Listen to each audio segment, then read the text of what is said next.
I want to introduce my guest because I met him when I was out in Calgary the last time. It was a great showing at the Tucker Carlson event and at the event afterwards, and had a lot of fun. And I love meeting other content creators, other people that are out in the world of building, podcasts and different ways of communicating with people. And of course, if you haven't yet, go check out the 222 Minutes podcast.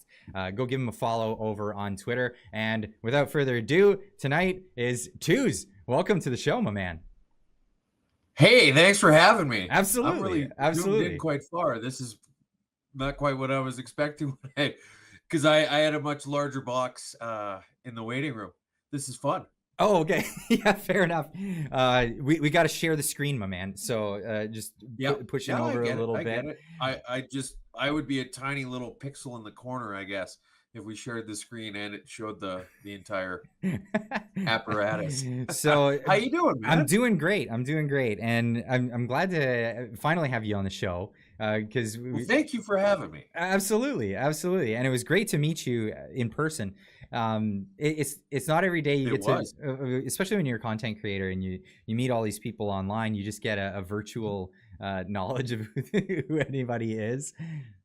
Well, it's funny. You kind of just sort of know them and you recognize them, sort of thing. And then it was really neat to put so many faces to so many names at that Tucker Carlson thing, like Carla that you just had on. Absolute sweetheart. Although, I mean, she was playing Fleetwood Mac and had a Janis Joplin shirt on. I feel like you kind of got to lose 1 star for that, but everything else was great. Yeah, well, you can't win everything. Or maybe that's the allure to, like, it's kind of like shoving something under the what's the camel under the tent? Camel's nose under the tent, getting your way in there. The lefties might see it and go, "Oh, who's this lovely lady with the Janis Joplin?" And oh yeah, you just sort of, and then they're all of a sudden like, she is saying a lot of far right extremist things. This makes me uncomfortable. or they're like, "Oh my goodness, the propaganda worked. I'm an extremist now. I'm far right because I think that parents should have a right and a say, and because I pay taxes." Essentially, which is funny because we're the only ones who don't want to. Well, that's really I never actually put it in that perspective before, where the ones who actually do pay the taxes are the only ones who say they don't want to. Yeah, because everybody else is like, "Oh, my taxes go towards this and that, whatever else." Yeah, your GST, I guess. Yeah, but like all the yeah. Well, there's not a lot of baristas that are really paying a high income tax or any at all. I think no, and they definitely aren't well versed in economics and espouse these ridiculous assertions like parents should know what's happening with their children. How dare they, right? Those parents, those awful parents. Why? Just always putting their nose into things. It really comes down to that. Now, I mean, in this day and age, there's people who don't even want parents to name their kids. Right? They should be able to decide their gender and then choose their name. So, I mean, when you look at it from that perspective, that's their starting point. And so for us to say, well, yeah, they should also probably know what's going on when they're going through puberty and, kind of trying to figure out their place in the world. Well, I mean, that's 100 miles past where they wanted to draw the line originally. No wonder they're so upset about everything. How does that work logistically, though? I get they have these ideas, but it doesn't. Do they think them out? Like, is this thought through? No. Like, oh, our kids gender neutral until they decide. Well, what's your kid's name? Well, what do you do if your kid doesn't have a name? How do you summon them? I mean, you could just be like our dads and be like, "Hey, get over here, you little bastard." Well, that's the thing. Oh, can I say bastard on here? I think you can. Okay, can you just give me a list of words that I'm not allowed to say real quick? Well, that's right. So you don't frequent the YouTubes. You have your own podcast, which is, you put on all the podcast outlets that are available. So Spotify or iTunes or any of that stuff, you can go view your podcast. But it seems like they have a little bit more of a lax set of rules of what you're allowed to say. I have to walk on eggshells. I have to walk on eggshells because I'm on Okay. YouTube, All right. and I will do my level best to keep it on the level. on the level. I'll level with Yeah, you I think about the that. only things you're not allowed to do is And we'll take it to another level. yeah. Well, you're not supposed to use copywritten works. You're not allowed to use copywritten, and it's usually music. That's the thing. And then you can't say anything about the jab. That's a big no-no. Ah. Okay. Yeah, All right. I got in trouble for that once, and now I've been walking on eggshells ever since. You got to be careful what you say about it. And in fact, I was just reporting on news that came out. It was like a court decision to, you know what? I'm not going to talk about it. Okay. Well, I mean, this thing that we're not talking about, a new article just came out in CTV last week, said that there's a new version that's 54%. It works 54% of the time. Wow. Which is a market improvement. And I was saying last week on the podcast with Sean, our weekly mashup where we cross over between our two shows, I had said that, when they get the technology good enough that they can cross that 60% hump, it might finally be time for me to pull the pin on that. Move forward with it. I've always wondered what's in the heads of people who are so fervent about like making sure that, in British. I'm sorry. So what? Fervent. Oh, I thought you said a fervent, and I'm like, I don't know that one. Oh yeah, no. There's just they're yeah, like driven. They're driven on this principle because in British Columbia right now, we still don't have our nurses back to work. Anyone who refused to get the jab, they're still out of work in British Columbia. That's the thing. And actually, to CTV's credit, they just had this article which didn't make a lick of sense, saying that might be contributing to the nursing shortage, which, as we all know, is just far right extremism. Oh my goodness, I don't think anyone's thought of that. It's crazy. How did they draw that conclusion? Wow. And then next thing you know, they're going to start saying it came from some sort of a laboratory. Oh. I just heard you crack one. Cheers, Wobbly Pops. Perfect. I was like, I don't know if I could do that one here. Yeah, no, we're good. We're good. And it's some BC beer as well. Lucky Lager. Yeah, yeah. That's for the loggers. I know a lot of loggers that drink that stuff. That makes them cannibals. Yeah. Wait, what? Loggers drinking lager. That's it. Yeah, Lucky. I think that's an island brew. That's a lot of the boys from the island. If I'm not mistaken, it's somewhere on the island. That's all those guys on the island. Yeah. I'd pick up the can and read it, but then I'd spill a bunch of it. So we'll save that for later. So out here in British Columbia, that's like I live in a town it's all based on logging, and you live in Alberta, so it's oil. So yeah, my town is a lot of logging, but of much smaller plants that you turn into oils and margarines and whatnot. Oh, farming, okay. Yes. Actually, that's such a funny thing because Marty and I were talking about this the other day. I don't know if you know Marty. We met. Yeah. Oh yeah. Yeah. Absolutely. He's actually about a half hour away from me. Okay. Yeah. Because we were talking about tree harvesting, and there's tree like pulp farms is a big thing, and it takes about 50-60 years to grow the trees to harvest them. But in the meantime, you get people that they'll like buy a piece of property and then they'll like move in next to these farmed trees that are scheduled to be cut down, and then they make a big deal out of it. But this is my neighborhood. This is my, like it's like moving next to a farm and then read the fine print. Yeah, but it's like moving next to a farm and going like, look at all this beautiful wheat, and then when they go to harvest it, you're like, no, don't cut the wheat. That's Bessie. That's my view. What are you doing? It really is that. Well, it's funny. I used to live in Calgary, and there's this area right next to Canada Olympic Park or Calgary Olympic. I don't know, COP, whichever one it is. And so there's this whole kind of area behind it that has been used by hikers for decades. It's just kind of a nice sort of easy place that's within the city that you can actually get a little bit of exercise going up and down the hill and in a bunch of trees and whatnot. Mm-hmm. And it was purchased by land developers in the 80s.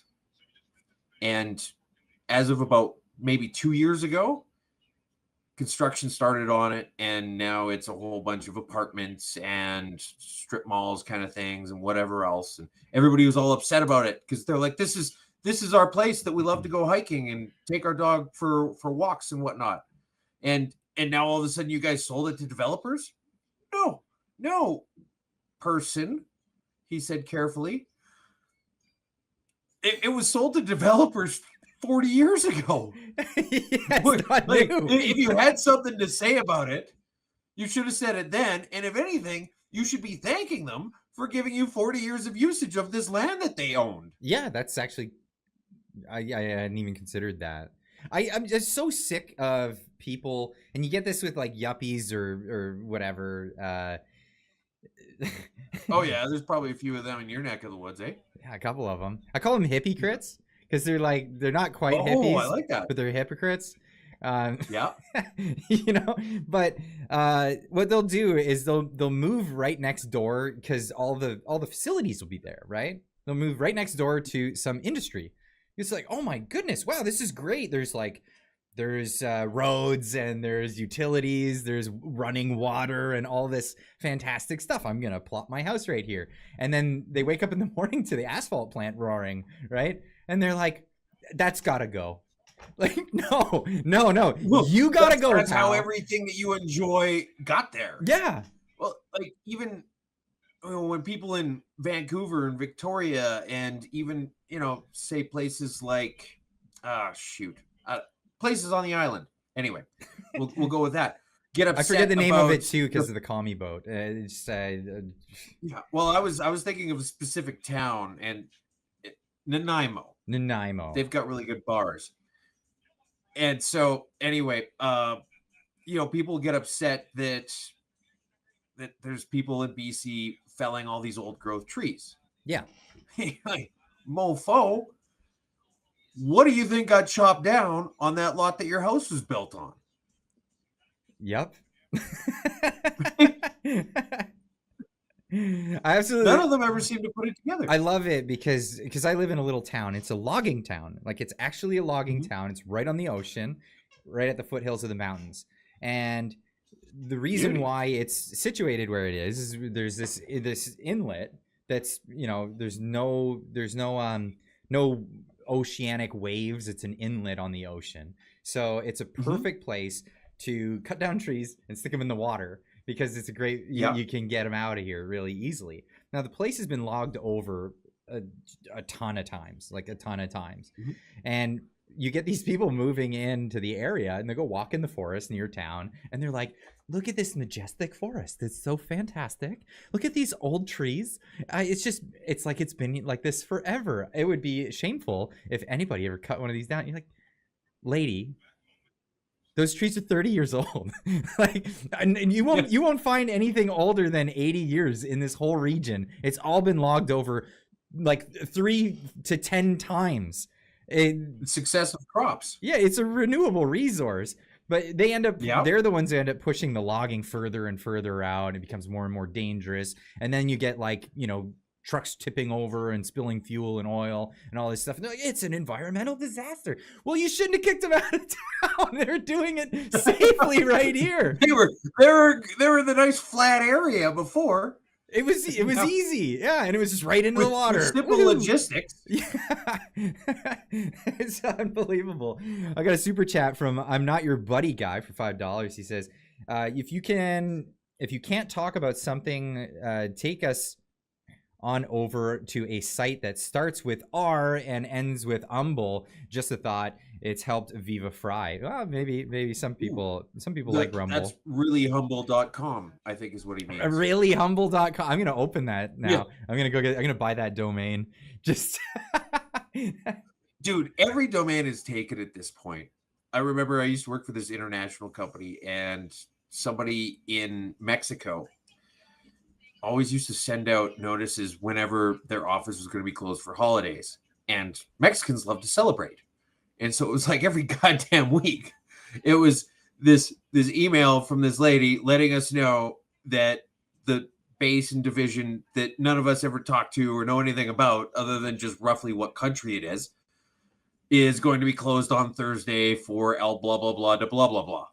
And her name was Candy Jesus. I was like, that would be the best domain name ever. Right. Already taken. Already taken immediately. Yeah. Now they've opened it up, so like if you go to a domain website where you can purchase domains, because I own ClydeDoSomething.com and ClydeDoSomething.ca. I haven't put anything on the websites. I haven't put a website up, but I just got them. I just got them because I'm like, if one day I'm gonna want to make a website, and then somebody will have like sniped it, and they're gonna want 30 grand or something like that. These things happen, right? Or it'll be Marty, and it'll just be some embarrassing pictures of you or something. Hey, you know what? We should get MartyUpNorth.com. We should buy that. We should buy that, and he'll be forced to get the .org or whatever. .de or something. .d isn't that Denmark? Yeah. Is that? Yeah, he'll be relegated to some obscure European nation.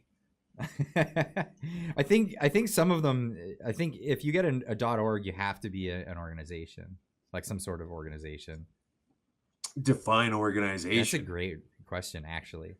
But if you get a .gov, it has to be a government. You have to be a government agency. Yes. Who's the worldwide arbiter of this, though?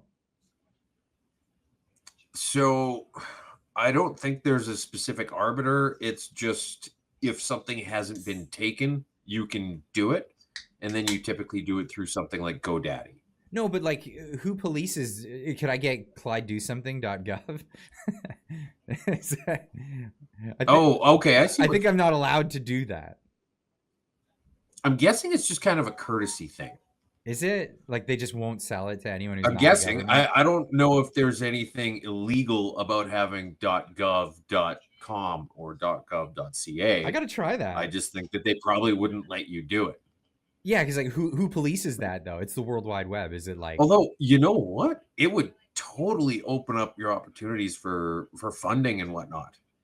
Well, I could just tax be like, people. well, yeah, I'm this is the Do Something Foundation, and we actually unlike other corporate entities, unlike other government entities, or we actually do something. We actually do something. I'll do it like the Trudeau Foundation, where I can just launder money and rig elections. You can get China to pay for a statue of your dad. Yeah. That would be a great thing to bring home at Easter, eh? Yeah. Oh, imagine your neighbors. You got a statue of you like doing a pose, right? Like, yeah, that's the equivalent. It's like the outdoor equivalent, like the yard equivalent of having a fireplace mantle photo, like painting of yourself, right? But not like a regular ass mantle painting. This is like the yard equivalent of having some giant Buckingham Palace portrait. Yeah. Like it's like, what are you gonna do? Are you gonna just have it as a scarecrow in the garden? You know what I mean? Like, if I had a bronze statue of myself, I wouldn't even know what to do with it. I would probably dress it up with Freedom Convoy stuff. Would you put it on a giant pedestal though, or would you have like you have it on ground level or on a pedestal? Ground level and your actual height, so you just like walking up to it like eye to eye with this like bronze of yourself. What's creepy? I don't know if I do that because what's that? What's creepier? The pedestal probably, but I would if it was at ground level, I'd walk up to it and be like, "Huh, I thought he'd be taller." I don't know. I think the ground level one would be creepy. It's kind of like the Ronald McDonald that's outside on the bench outside of McDonald's. Have you ever seen those? Oh yes, where yes, you can yes. actually sit down next to Ronald McDonald, the statue. Yeah, he's always sitting there super cash. He's got one leg up on his knee, and yeah, I know exactly what you're thinking. That might be a fun one to have. I don't know what if you were going to do a bronze statue of yourself. What pose would you want? What pose? Like, are you go all out and do like the puff chest and the and hands on the Oh, the hips, kind of soup. Would you want a bronze cape flapping behind you too? or would you do like the you're pointing in the distance? You know, You could do that. I mean, you could do a Heisman. You could do, the Schwarzenegger. You could. the Hogan. Oh, there's. I don't think we're gonna beat that. We could just put a pin in this You discussion. It would put be a the pin in Hogan. that one. Okay, so I wanted to talk Yeah. about I guess we're gonna move on now. Uh, Oh, really? so no, I wanted to bring this up. It's funny. I had no idea what we were going to talk about, but No, I hadn't planned on this. I didn't. No, it just kind of devolved into that. That's really where it went. But let's let's bring it back because well, if you look at the title of the show today, it's all about parental rights, and I haven't yet Mhm. got into that in so far in the stream. So I guess we're going to talk about this together. Do you have any kids Sure. yourself? Yes. How many kids you got? Yes. 3. Okay, you got 3 kids, young in school, kind of grown up. Where are you at? Bit of a mix. Younger one's stepson is a little older. Oh, okay. So obviously you've got skin in the game when it comes to this stuff, and Yes. there's all kinds of stuff going on. Recently in your province, you've got a premier that's got her head screwed on right and is putting things forward, helping out parents and their rights. Now, of course, Ottawa is having a freak out about this and saying all kinds of things. Because they hate us. They really do. Hey, it's just nothing in this is anything. I would say, if anything, it's giving them more benefit than they would perhaps deserve, and more benefit than we would have wanted to give them in hindsight 10 or 15 years down the road. Mm-hmm. And yet here we are where it's just this absolute travesty. But yeah, she's banned puberty blockers for kids underneath certain ages. And then there's, I think, 16 to 17, they can do it with consent of their parents, the doctor, and a psychiatrist. And then you've got no more trans guys competing in sports against women. I think that's completely fair. Is hardly controversial. No, it isn't. It's only controversial to people with really crazy views. And I find that even the most, like, even lefties that aren't crazy, that haven't lost their brain, that probably That's a small subset. but there are people that might disagree with you and I on a lot of things, but then when it comes to the sports thing, they're like, yeah, no no dudes in women's sports, thanks. Like that one's really a no-brainer.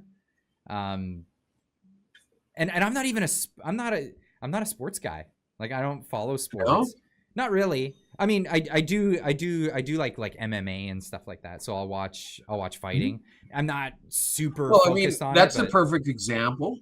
About 3 years ago, probably, there was that trans guy who punched that woman's eye socket out. Yeah, didn't she? Broke her orbital. Yeah. Or yeah. Yeah, I mean, when has that ever happened where some guy with literal pads on his hands has punched another guy so hard that he breaks his skull? Oh, that happens. It doesn't really happen. Oh, no, it does happen. So, in actual matches, though? Yeah. Really? Yes. Okay. Yes, it does happen. It happens more in, like, bare fist fighting. Like, that's really bad. But you also have, I could see that. broken fists a lot in those fights too. But it's an occurrence and it does happen.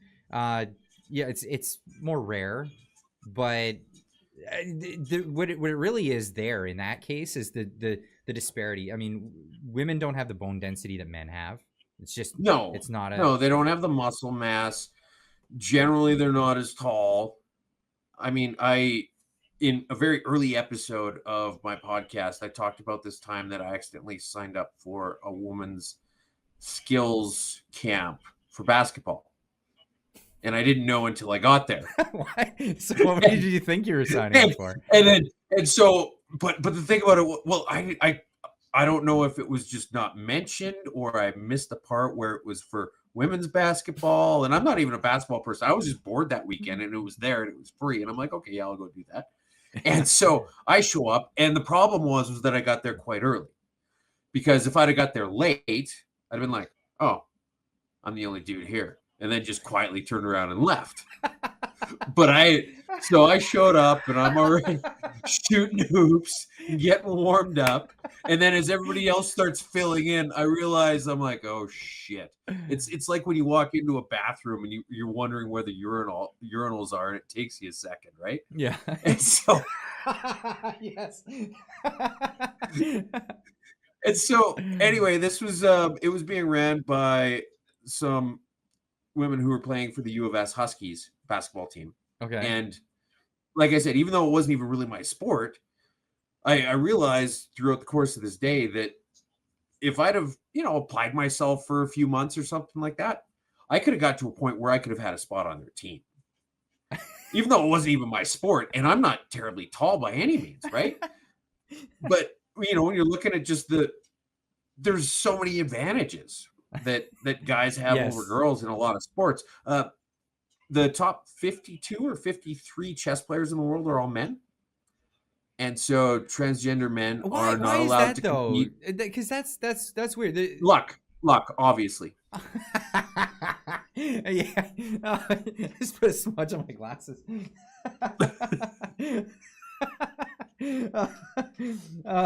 Wow. Okay, you got me off guard with that one. Incidentally, Penny D with a $5 super chat says Clyde statue is bending over laughing. That sounds more fitting for the bronze. But see, you opened up a can of worms there with the chess. I always thought chess was one of those ones where you might see more women in that sport. You might call it a sport, but because I'm not sure. It's all about the brain. It's just your brain. It is. And you talk to any guy who's, not just trying to have a laugh on YouTube, and he'll tell you that the smartest person he knows is probably a woman. Well, that's because he wants to get laid, and so, right? Well, there's that too, right? There's the off chance that she's going to hear him say that. Yeah. And she'll be, or he's just looking to avoid an argument, but not smart enough to see through it. Right? Yeah, absolutely. So, incidentally, about the basketball thing, when I was in grade school, I was on the basketball team.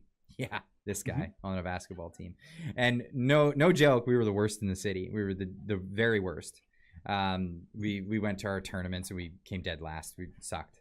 But the girls' team at my grade school was the best in the city. They actually won the finals, and because good for them. Oh yeah, absolutely good for them. But because of that, they gloated and they were like, haha, we're way better than you. And it was all, so, this stuff. So the people who couldn't dunk were dunking on you. We couldn't dunk. We were grade schoolers. Okay, but also the WNBA, for example, right? Yeah, they were dunking on us. So they were dunking on us. And so because of that, we were like, okay, then we'll challenge you to a game. And they're like, yeah, we'll make this happen. So we actually got the coach for the basketball team to organize a game of the boys against the girls, the worst in the city boys against the best in the city girls, and we murdered them. We murdered them. Yeah, it was disgusting how bad we destroyed them. Well, Megan Rapinoe, the soccer player from the States, who I think recently retired. So the U.S. women's soccer team, world champions a couple times or something like that. They were playing just a U15 boys team from some backwater place in Texas and got mopped. It doesn't surprise me at all. It really doesn't. It doesn't at all. So yeah, anyways, it's not unreasonable. It's not as though you're taking things away from anybody. And I never really understood this because I don't know, anybody who's played a lot of sports, done a lot of competitions of whatever nature, they're probably going to tell you that when you're pitted against somebody else or another team, you want to be challenged. You want something to be difficult because it's not fun if it isn't. You're not pushing yourself if it's not. You want to put yourself against the best people that you think you might possibly beat. And that's not what they're doing at all. When you're lapping the girl in second place, and even with the added wind resistance of a penis and testicles, you're still that much faster than them. Yeah. I mean, what a drag, can't hey? be What a fun. drag having those things. Well, yeah, it can't be fun. It can't be interesting. There's no way that's engaging. No, You can't tell me that you 'cause feel a sense of accomplishment from that. it's the equivalent of like beating a game with the Game Genie. Like, remember the Nintendo Game Genie? Yeah. And Oh, it would just take all the fun out of the game. You're like, okay, I won. I'm gonna go tell Well, my that's the funny friends thing that I is there were won. so many games. Yeah. Well, there were so many games where you'd play them, like especially the early console games that were just practically unbeatable. Yes. But then you'd go through and you'd find the right Game Genie code, and then you just sort of just sat back and you just walk through because you're invincible. That's being a trans athlete. Yeah. Right there. It's the Konami. Yeah, it's the basically. Konami code. They should just call it the Game Genie League. Oh, that's hilarious. Right. So that was an alternative, right? So that was an alternative to trans athletes in women's sports, was to have a trans league. So all trans athletes or some co-ed leagues. Well, essentially it would be a co-ed league, the trans league. Yes, but officially named a co-ed league. Okay, for political correctness or whatever. But yeah, so that's what they would get, and nobody wanted that. So it kind of tells you where the motivation is right there. Yes and no. One of the problems that the NDP is having in Alberta, aside from no grasp of economics, being funded entirely by unions and being staffed entirely by cretins. Can I say cretins? I hope I can say cretins. So. Yeah. Okay. All right. That's well, I feel like the people who would pretty old one. I feel like the people who would censor it probably don't know what it means. Probably.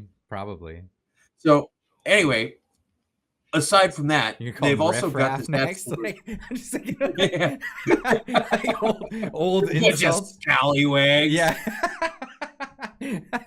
All right. So anyway, the NDP, they're having a hard time. So anyways, this riffraff also has a hard time coming up with new ideas. And Danielle Smith and the UCP, I'd say as a whole, have done a fairly good job lately of presenting common sense ideas. And the NDP has just been knee-jerk. Whatever they say, we have the opposite stance. I don't know if you remember way back in the day when Thomas Mulcair was getting ready to leave politics, roughly that timeline. He said that the entire time that he was in Parliament with Stephen Harper, he never voted yes to a single Conservative bill, which is crazy because like there's got to be something. Like in all that time, you can't tell me that every single bill went against your beliefs, went against what you thought was best for Canada. You were just doing it to be contrarian. And that's what the NDP is doing in Alberta now. And so whether it makes sense or not, if UCP says this is one way, they automatically say it's another. Like the Alberta pension plan would be an absolute boon for people in Alberta, very much to the detriment of everybody else, especially people in the Maritime.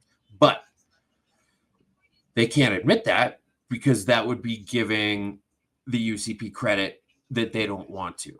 And I mean, like even the NDP, to their credit, when they were in charge between 2015 and 2019 in Alberta, it wasn't an absolute gong show the entire time. They actually had a private member's bill put forward by a backbencher to eliminate daylight savings time in Alberta. and just move to a standardized time. That would be great. Now, it would be great, but then the NDP voted down their own bill.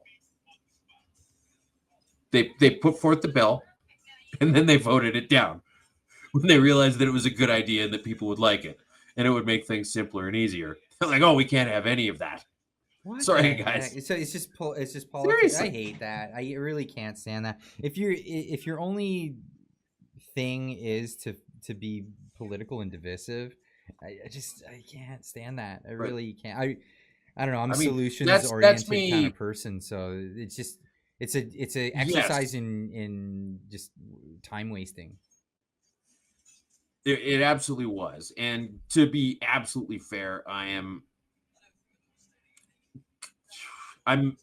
implanting their intentions on them in this. I don't think they ever really gave intentions as to why they voted down their own bill. So, but there are it reasons. Didn't make a lick of sense. There are reasons why people would introduce a bill and then vote it down. So, for example, Ron Paul, he would do this tactic all the time. When it came to the war in Iraq, the war in Afghanistan, he would introduce bills to declare war against countries because it's the legal way to do it. Yeah.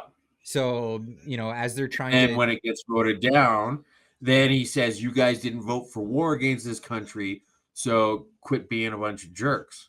Yeah. You don't want to declare war, then why are we there? Why are you trying to do this? And I think it's a good tactic to do that. It's not really an exercise in futility at that point, because then you are really, it's an activist sort of thing to do, and you're making a point when it comes to that. Which is, well, the liberals, sadly, the liberals in the federal government are doing a similar thing right now with this Ukraine. What is it? The free trade deal, the free trade deal. There already is one existing, but they want a carbon tax brought into it, and then that's the they're thing. not So having it's not about to expire or anything, and neither is the mainstream. Yeah, but I mean, it's not actually about Ukrainian free trade. Elon Musk did this awesome tweet last week where he was talking about how governments pass bills with names that have absolutely nothing to do with them. Yeah. And the bill that got passed in France, or the committee, I guess, or whatever, that that beheaded so many people during the French Revolution was like the Public Safety Committee. Public Safety Committee. Yes, thank you. Right. And then it had nothing to do with it. I mean, affordable housing doesn't make anything more affordable. This Ukrainian free trade agreement deal doesn't actually have anything to do with Ukrainian free trade. And anytime you see pretty much any bill, it's all BS. Follows roughly the same. Yeah, it's all BS. The name of the bill is usually the opposite. But I wanted to get into firearms. Yeah, especially the firearms stuff. That's all through public safety as well. Which incidentally, there was actually a report that came out of the government from the bureaucracy that stated it was the gun statistics, gun and crime statistics, and they made a note in the statistics to say that it's almost, I can't remember how they worded it, but it was basically, if you are a legal firearm, like you legally own firearms, you're almost never going to commit a crime. Like you're not going to commit crime. Like that's. It seems as though the one thing the vetting process does well is vetting. Yeah. But but no, it's actually, I don't know if you're planning on moving on or not, but that clip you had for the preview for this episode, where that guy was talking about how there's no parental rights. I wanted to get into that. And that's where I wanted to go with that. Perfect. Can I roll that Patty clip? has to.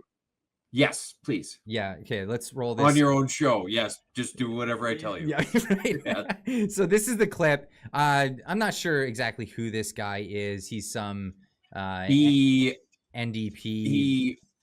So this is a guy who later on in the clip, he fell off a wall, and then all the king's horses and all the king's men were able to reassemble him. Yeah, Humpty Dumpty here. He's got some extraordinary views on parental rights. Well, let's just play the clip. Federal government to take action when necessary health care is denied to Canadians.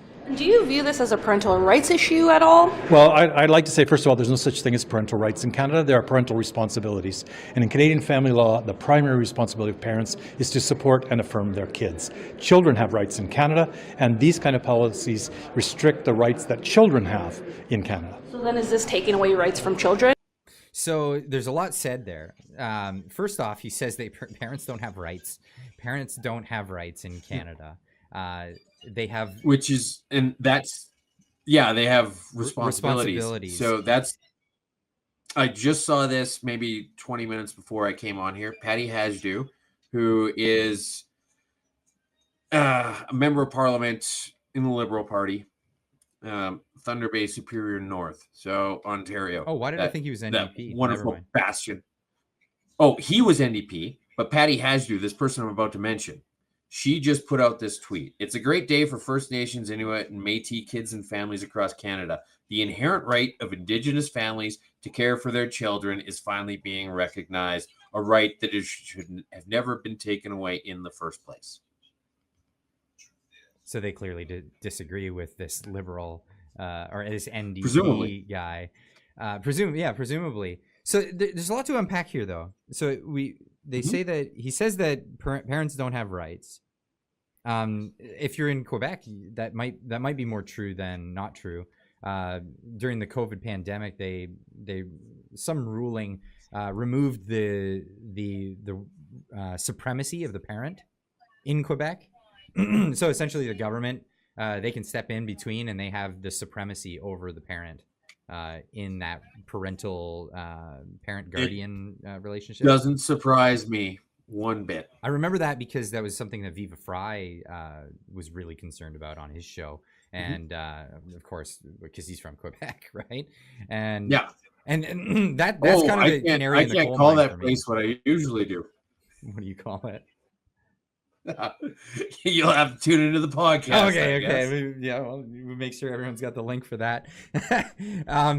You run into trouble where during the podcast you're like, okay, that's a great thing. I'm going to put it in the show notes, and then you finish the podcast. You do have the show notes. You put it out there, and then you totally forget and never do it.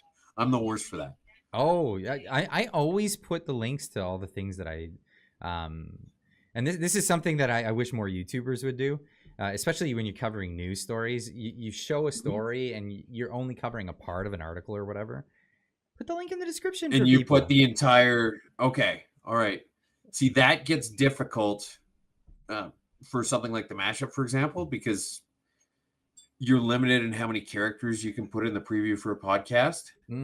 And so when you've got an entire big URL, and then you've got, like last week, Sean and I covered something like 32 different articles. And so when you look at all those URLs, they're far too large to fit in the text box for a podcast thing. Have you never used Bitly? You don't know what I have. You don't, okay, you know what Bitly I know. You get that super tiny URL. Yeah. And that would technically work. I do not have the patience. I'm not dedicated enough. To make 32 Bitlys for each episode. That's so fair. What we just do is every once in a while we mention on the show that if you guys want, you can just reach out, and we've got all of our notes from all of our episodes going all the way back, and we can tell you. That works. And see, so this is how they're I all do available. My show notes.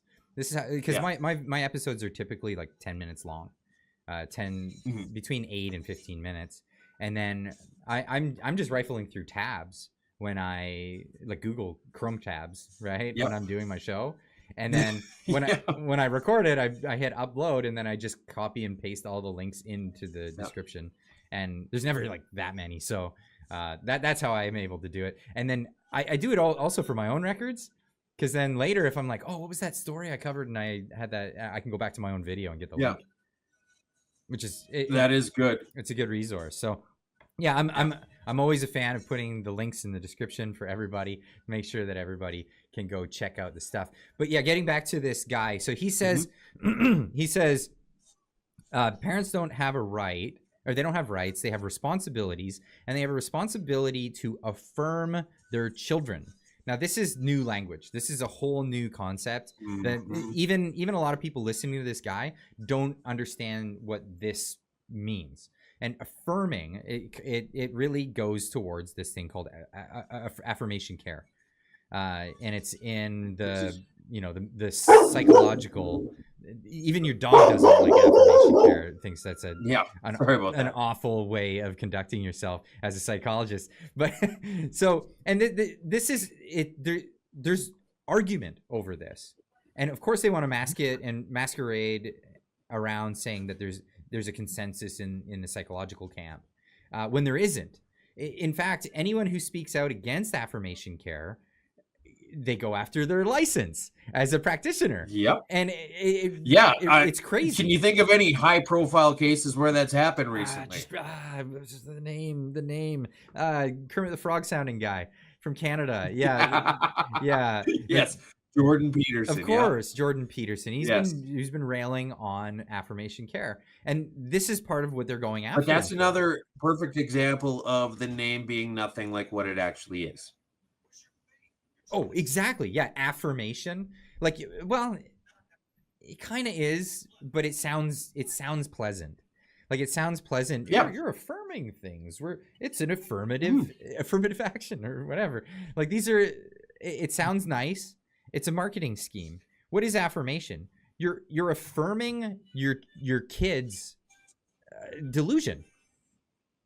Like that's what it is. You're telling your kid, yeah, you're like my if I had affirmation care in my house, my son would be Spider-Man. My son isn't Spider-Man. He doesn't web sling. He loves it. He likes to put on the suit and he runs around doing it. Well, I mean, and what's affirmation care for your son gonna be? Like, how many radioactive spiders are they gonna have to put in with him before he actually gets those powers? That's crazy. How much is that gonna cost, right? And then it's funny because they're saying, okay, well, they want the same rights as anybody else in Canada, right? And Danielle Smith says, well, you can't do that here. She's getting rid of bottom surgeries for kids. Mm-hmm. And they're saying, well, we want to have the same rights as everybody else. And listen, mofo, she just gave you the same rights as anybody else. If you want medical care, you have to go to Mexico now. So here's the thing, like the argument, and I love to play devil's advocate here. The argument is that, well, you're limiting some sort of thing that healthcare. Calling it healthcare, it's not healthcare. It's cosmetic surgery, if anything, right? That's it. And our government doesn't cover cosmetic surgery for cosmetic reasons alone, and that's all that is. That's all that is for cosmetic reasons alone. There's no functionality to it, because if you change the things, they no longer function. They don't. Unless you're a microbial colony, maybe then that surgery probably does a pretty good function for you. That's really gross. That really puts really nasty images in my head. It's really correct, though. It is. Tell me I'm wrong. You're not wrong. No, you're not wrong. But okay, let's move past it. Moving past that one. I totally lost my train of thought there. I'll get it right back. I got a super chat from Lightgiver for $10. It says, under the Children Act of 1989, parental responsibility means all the rights, duties, powers, responsibilities, and authority which, by law, a parent of a child has in relation to the child and property. So those are rights. I didn't even know that act existed, let alone what year it was passed, let alone which relevant part of the legislation had to do with this. This is why I love the internet, and I love my audience. We've got the greatest community on the internet. I'm impressed. I'm impressed. Yeah. You should probably have that guy on the show one day. I should. Yeah, Lightgiver. That'd be great. But thank you so much, Lightgiver, for the $10 super chat and the information on that. But yeah, if you translate that into like layman's words, yeah, they're rights. They're rights. Yeah, they might kind of say it's parental responsibilities. But here's the thing: as a parent, yes, you have responsibilities because you're criminally liable if anything goes wrong. It's a responsibility. Our medical system is not. And this is where it gets crazy. Oh, my thought that I was thinking. you know, they're saying you're denying access to a thing for children, but we deny access to children for lots of things: alcohol, tobacco, firearms, tanning. Is that a thing? Yeah. Somebody just put it up on Twitter last week. You can't use a tanning bed unless you're 18 in Alberta, because of course the evil UCP wants to keep everybody white as well. Is that the plan? Is that the white supremacist plan?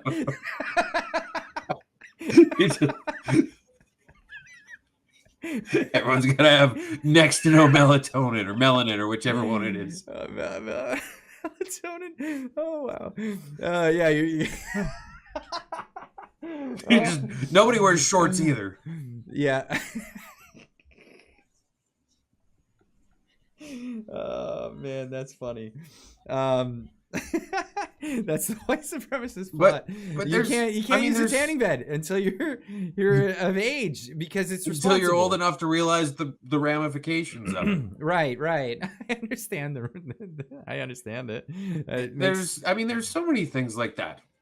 Absolutely. It's not an extremist view, Clyde, to say that a person should be able to drive to their own sex change operation and celebrate with a beer afterwards. I was taking a sip when you said that. Oh. That's funny. It really is. Let's move on to the next clip, because I want to get into this, because this was Pierre Poilievre. I hope I cue it up at the right point. I might have to move around in the clip, so bear with me if I'm not at the right part of it. But this is him the other day. Caused after 8 years. He's not worth the cost. He's not worth the crime. But when I'm Prime Minister, we're going to axe the tax, build the homes, fix the budget, stop the crime. Mr. Poilievre, do you support age restrictions for puberty blockers and hormone therapies for trans kids? I think that Justin Trudeau is trying to divide and distract Canadians by spreading disinformation about the decisions that premiers and parents are making. What do you think? I want to know your position. What is your own party policy? It's your own party policy. At party I convention. think we should protect the rights of parents to make their own decisions. What does it mean? With regards to their children. So before I go on the clip, I mean, he's obviously trying to dance around the question, right? He's being a politician. And he spent several days dancing around this question. And it's funny because even while he's dancing around the question, he's still running circles around the journalists. Oh, big time. But yeah, he went out of his he took great lengths to not give any sort of a firm answer on this. It's almost a page out of Trudeau's book. Right. And it's interesting because we'll get into it later. There's a clip from CTV where I knew exactly what they were going to do with this and turn it into a hit piece and just grab the little clips that they want. And this, but that's exactly why he was dodging it, is because everything he says turns into a hit piece. Like this exact moment where you paused it, they'd be like, "Oh yeah, we asked him a question and he just closed his eyes for a while." Yeah, I wouldn't put it past them. I really wouldn't. And then they wonder why they all got fired today. We will get into that. I think that's a great conversation to have. Let's get into what the rest of what he had to say. And I believe that adults should have the freedom to make any decision they want about their bodies. But minors ban surgeries and medical interventions for minors, as your own party members suggested. Medical interventions like what? That is the language that your party What medical used. interventions? Well, you would have to ask. So he did say, I think that adults should be able to make any decision that they want in their own lives and what they want to do with their body. Now, do you think they're ever going to use that clip? Do you think that they're ever going to say, like, Pierre Poilievre is really pro freedom of choice for everybody to do what they want to do with their bodies? Well, I imagine that they're probably going to try and turn that into him backtracking on abortion or something like that. And then there's that whole there's that whole thing that shall not be named thing where they're going to be like, "Oh, he's just got a track record of not caring about the greater good." Not caring about the great, yeah, right. Your party members. What medical such as interventions? such as puberty blockers and hormone For replacement. minors? Yeah. Yes. Irreversible? You're talking about I irreversible? want- I'd like to understand your I just position. want to be clear. No, I want to be clear. I just want to be For clear. minors. Puberty blockers for minors? Do you agree with that? Do you agree with that? I think that we should protect children What and their does that ability mean? to make adult decisions when they're adults. So And you that think will affect- only I adults? think- Only adults should make.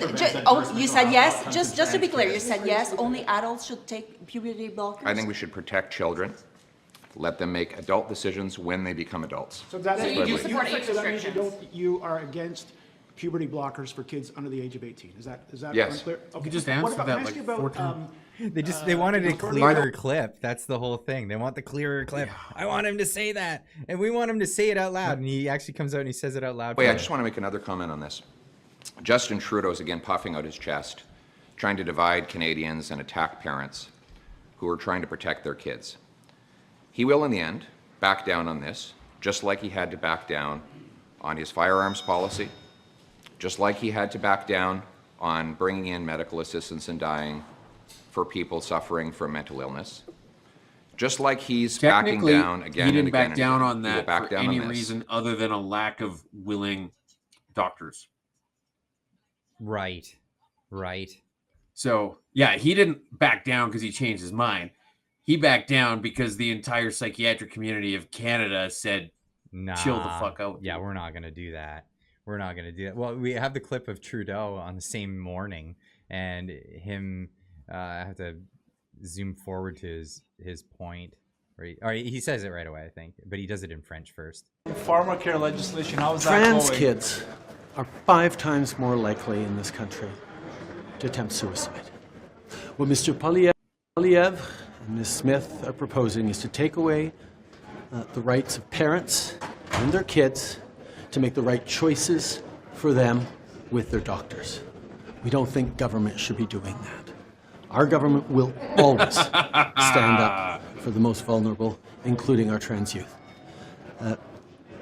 Les jeunes trans, je suis Not madame, French here. et aux jeunes, notre gouvernement va continuer, verra bien appuyer ce genre, faire des bons choix pour eux, biologique. It is important. about We've seen, so Pharmacare? let me just answer in English. He sounds like he's got a It really mouthful is of important. grout. The fact that Premier Smith and Pierre Poilievre want government to take away the option for parents and their vulnerable youth in consultation with their doctors to make the right decisions for them is anchored in ideology and is not about protecting the most vulnerable. Our government will do whatever it takes to protect the most vulnerable. You met with Wow. different thing about Unless they pharmacare? want to take horse paste. Right? That's great. I didn't even consider that because I was just so like on this train of like, protecting our kids from this gender ideology crap.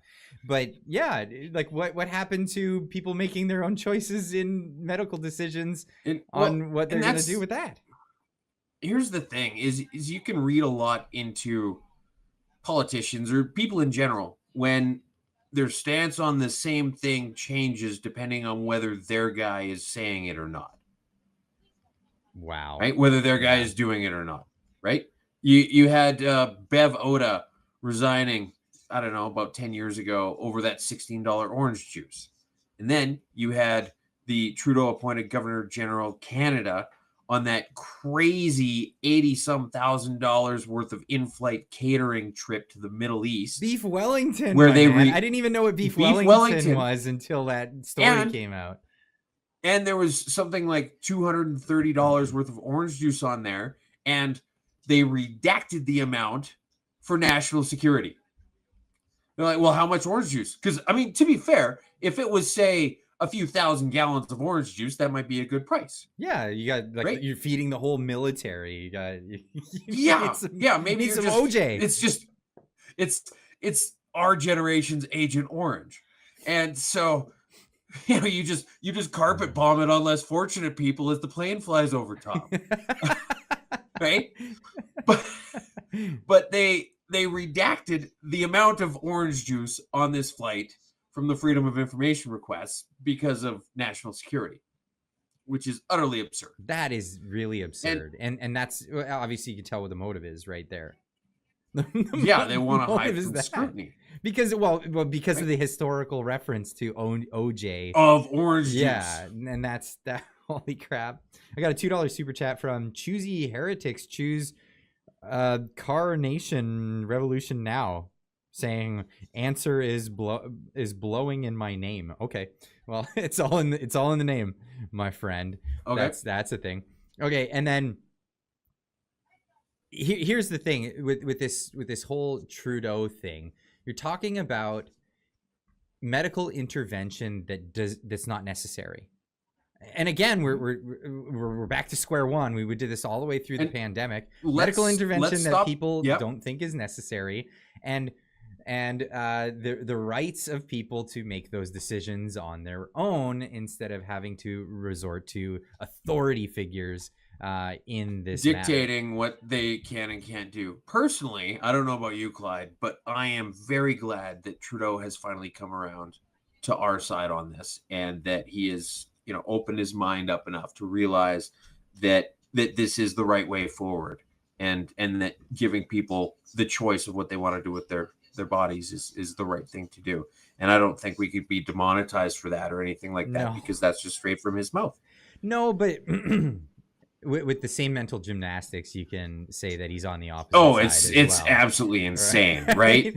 Because that was our thing, and that's okay. But this is his thing, and that was what makes it wrong. And but he's they're also, not really puberty. He's also advocating the other way, because if you think about it, he's saying that the parents and the children aren't the right arbiters in making these decisions. It's ultimately the teachers and the social workers that are the ones that should be making these decisions medically for the kids. And their argument is that there's the odd parent who's not situated to do the right things in the best interest of the kids, right?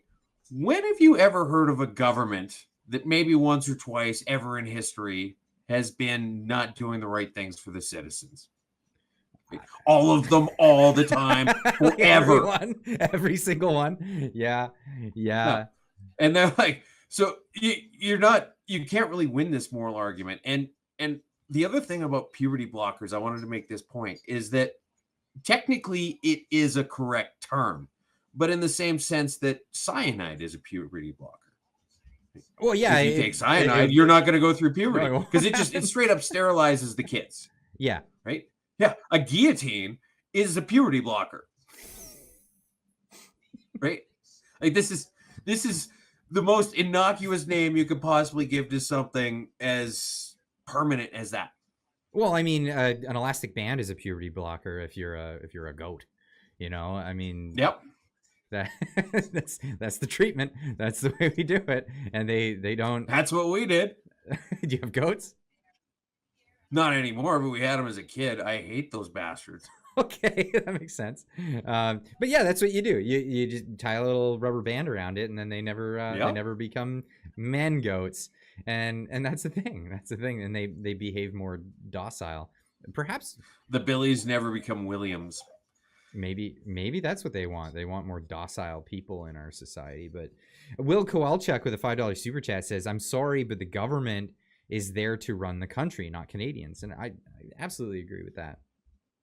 And this is the thing. Like, how much of the country do they really even need to run, though? Well, but that's the problem here. Is it's a mentality thing, I think, in my opinion. Like, have you ever lived somewhere where there's like a strata or a co-op or whatever, or like a housing authority where you? Yeah, I actually, the first house I bought was a townhouse, and it was infuriating. It was just the bureaucracy. I don't know. Would you like to hear a couple funny stories? Shoot, because this is tying exactly into what I was about to say. All right. Okay. So when I moved out into another house, I turned it into a rental, and it's great. I've had the same renters, the same tenants there for 8 years. They've been absolutely wonderful. But there's been issues with the condo board a whole bunch of times because, for example, one of the visitor parking lots is right next to it. And so got a letter saying that there's a bunch of cigarette butts in the parking lot there, and that because they were next to our unit that it needed to get cleaned up. So go clean it up if it's a big deal. It's not. And then everybody has a little fenced backyard, and a couple times a year they'll go and just kind of poke over all the fences and make sure that everything's following the rules. And my stance is if you've got to peek over the fence to tell if somebody's breaking a rule, it's probably fine. Yeah. But the tenants have this barbecue that kind of looks it's a collapsible one, and it's pretty low key. And so then there was this letter going. They sent me a letter saying that the tenants need to get rid of this toolbox in their backyard. It needs to be stored away. It can't be just left out in the yard. I said, well, they don't have a toolbox. And they're like, yeah, it is. We saw it. I said, no, there's no toolbox there. So there's nothing that needs to get moved. I'm considering this matter closed. There's a toolbox there. We know. We looked in the yard, and it needs to get moved. Are you talking about the barbecue? No way. Are you talking about the barbecue? Right? And then the worst was that about 4 units over, they had a deck in their backyard, and a skunk had moved in underneath it. And they couldn't get the condo board to do anything about the skunk. And then the skunk was just roaming around, and then it had a litter of skunks. Oh. And so I had been sending numerous emails to this condo board. Like, can you guys just like get an exterminator? Like, how hard is it? Can you guys just take care of this? This is literally what we pay condo fees for. And then finally it got to the point where I did this huge thing where I'm like, it's been 6 months. They've moved in an entire family here. They're squatting. I don't think that they're like, are they up to date on their condo fees? Because if they're not, maybe we should evict them. Like, at what point are we going to stop calling these transient animals and start considering them permanent residents of the condo? Do they have their immigration status? Papers, please. And then I basically just said, I'm done asking nice. So if this isn't cleared up in a week, I'm hiring an exterminator, and I'm withholding the bill, the difference in condo fees. And if I have no idea if it's legal or not, but you can take me to court. Yeah, it'd be easier to just settle it right away. Yeah. Like I have no idea if it's legal or not, but you can take me to court, and we can run up costs for everybody. Or you could just hire the damn exterminator. But they would do that. They would run up the cost for everybody. And this is why I talked about, a condo board or a co-op, because it's the exact same thing as government. It's anytime we organize and we put people in a position of authority, and especially where they have the power to leash out punishment or fines or any Stanford prison experiment type people. Yes, and who gravitates towards that? The worst people. And absolutely. And most people just want to live their life, so they don't pay much attention to it until it gets so bad that you have to go in and like stage a coup at your condo board. It really does come down to that. And governments are the same way. You get these hoity-toity people, or you get these schmarmy people, and that's all they want to do. I'm gonna go after, and that's the kind of people that gravitate towards this thing. And yeah, you'll run into dumb things. Like I know in where I live, because I live at a townhouse complex, and it's like, visitor parking's pretty lax for a while, and then they crack down, and then they're lax down for a while, and then they crack down. And it's like that with everything. But you'll always get your best bet is to just like not be noticed. Right. And then hopefully the arbiters of misery don't come after you, because that's what they do. Now, the bigger they get, the worse it's always going to be. The more power that they have, the worse it's going to be. So you always try to limit the size of your co-op or your thing, just like you want to limit the size of your government. That's fair. And the other thing is that they don't use resources efficiently. Why would they'll be like, oh, well, it's only an extra few bucks per unit. Who cares? And that's only an extra few bucks. And then that all adds up. Now, here's the thing. Like, if you're not the one bearing the cost of it, you're not going to be as mindful about the expense that's being incurred. Like when you use a hotel, Clyde, do you use the same amount of shampoo as usual? or do you use more? I bring my own shampoo. Okay, all right. Well, I am cheap.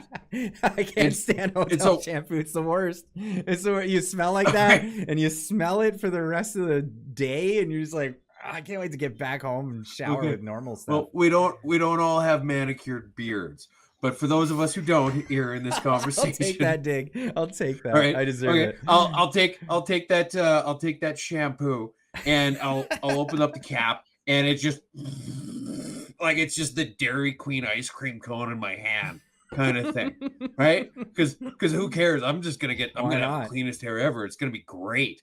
What I already paid for this. Who cares, right? It's shampoo. It's no extra cost to me, regardless of how much I use it or not. And that's exactly what governments do. Yeah, you got to water. They use all the hotel like every shampoo. time you take a dookie. It's just yep. No matter what, you're using it all. They provided it. I'm using all of it. Yep. That's fine, but it's true. Well, this is human behavior. Like department budgets. Department budgets. If you don't use it, you lose it. Well, you go to the buffet and you see they got look at the bacon. Bacon's expensive. Yeah, you'll see people that just get a whole plate full of bacon sometimes.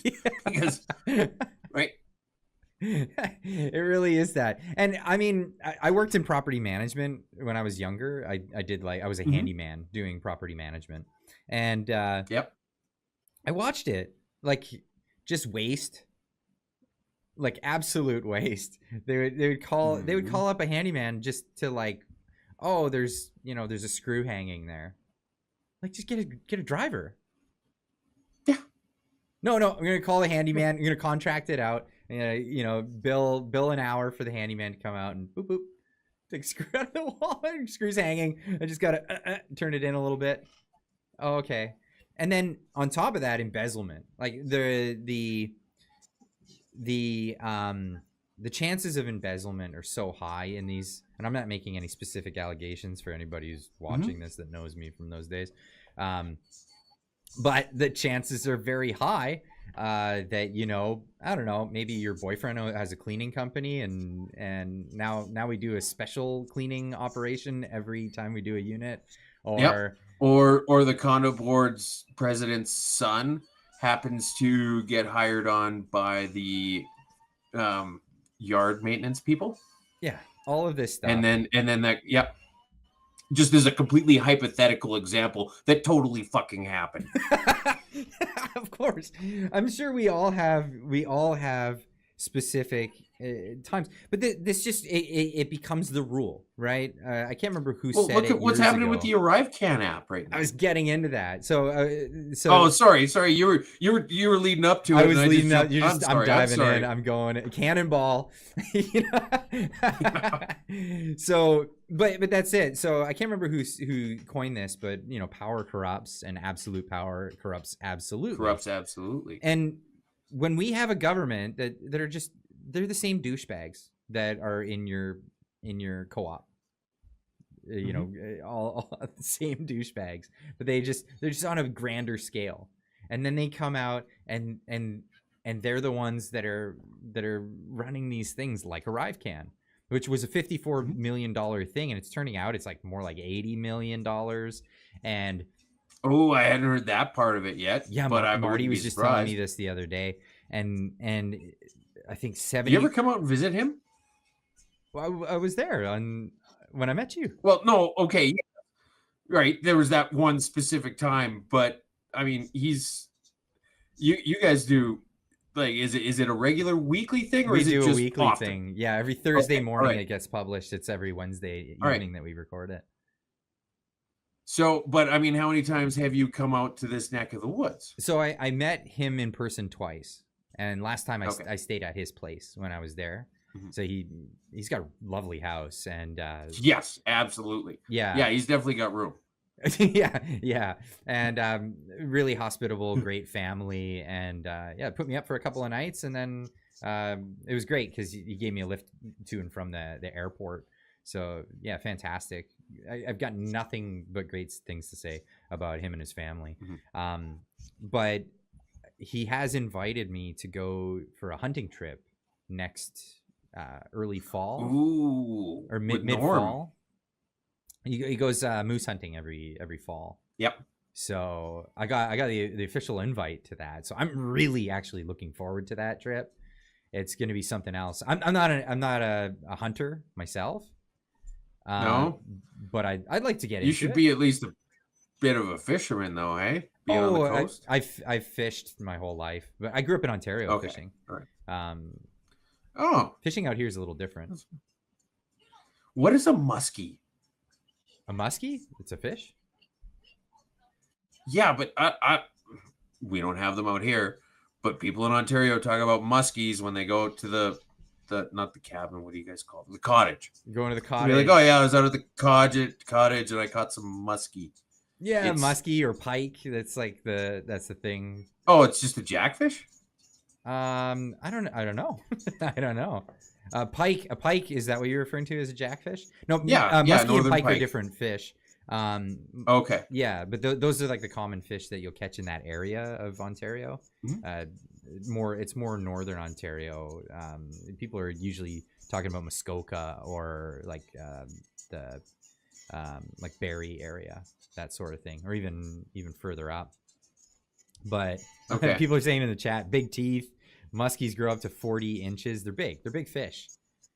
Okay. And then when I grew up in southern Ontario, because I fished up there too, and then southwestern Ontario, like you can catch perch in Lake Erie. Those are actually really nice eating fish. If you like, yes, they are. If you like freshwater fish, because freshwater fish tend to have more of a fishy taste. That's not palatable for some people. Like jackfish is kind of known for that a little bit more, but it really depends on how you do them. You fry them up fresh. Oh, they're great. Like if you, they're phenomenal. I love it. Like I'll eat northern pike. They're great. They're bony, but like who cares? I'm fine with that. I love fish. I mean, I moved to Japan for 3 years. I lived there, and you eat lots of fish while you're there. That's definitely a thing, and you learn how to pick the bones out very well. Okay, the wasabi. Yeah. So it's funny because like the first time I tried sushi in North America, I was like, this tastes just like horseradish. Yeah. And then the person I was there with was like, oh, how could you say that about wasabi? I'm all cultured and whatnot. And then it turns out I found out years later that all the wasabi that we have here in North America is horseradish. And so, I love that. I just call them hoity-toity people, like people that are like cultured. Like, I'm cultured. You should try reading a book one day. You know, like those kind of people. Yeah, exactly. That was totally it. I love those people because they make fools of themselves often, and it's fun to just sit back and enjoy the show. See, and the thing about it is, like, I make a fool of myself fairly often too, but if you're not being like that about it, it's easier to move past it. Well, you're not being insulting. You're not being insulting to the other people, which is funny because like I don't know why people want to be insulting. If somebody doesn't know something, I'm not like, you know, I can't believe you didn't know this thing. Right? Who cares? There's a lot of things I don't know. Do you even read books about late 80s baseball in Indiana? Come on. Right? Is that like something you really excel at? Yeah. Okay, so wasabi. Okay, wasabi in Japan. Okay, so wasabi. Tell me all about actual wasabi. So I like actual wasabi, and each time only the first time I ever bought it was actually a few months ago, and so we frequent a store in Vancouver that does Japanese foods and stuff, right? And we bought real wasabi, like a root. Okay, like the root. You buy the root, and I really like it, but it's not the same thing that you get out of the tube.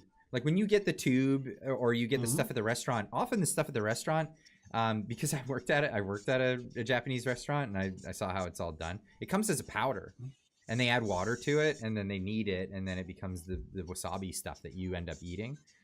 And it's that stuff or the stuff that comes in the tube is mostly... You're rare to get any real wasabi. It's always horseradish with food coloring and then some artificial flavors to try to make it taste more like wasabi. But Well, it doesn't keep long enough. I don't think for the trip across the ocean. Well, something like wasabi. I mean, it's really hard to. It's expensive, is what it is. So to mulch that much wasabi, I mean, we would run out of wasabi. It's really difficult to farm. It has to be specific conditions to farm it.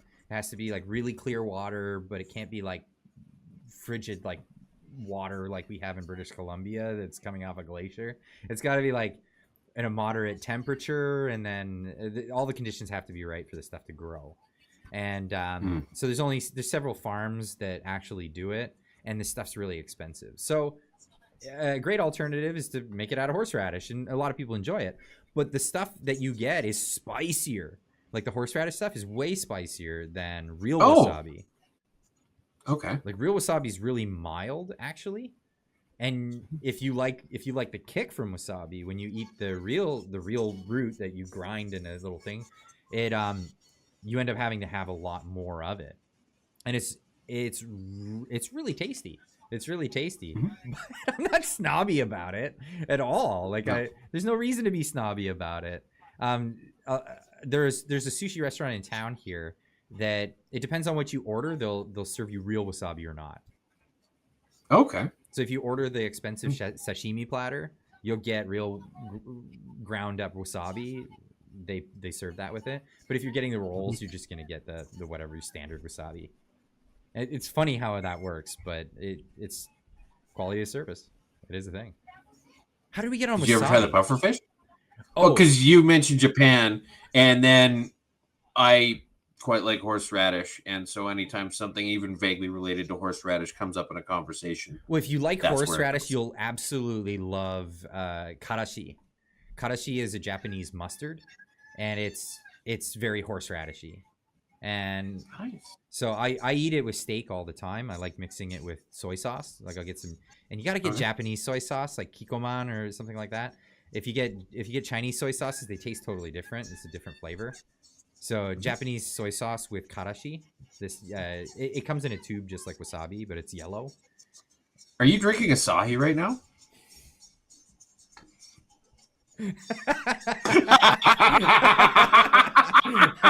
Oh, that's hilarious.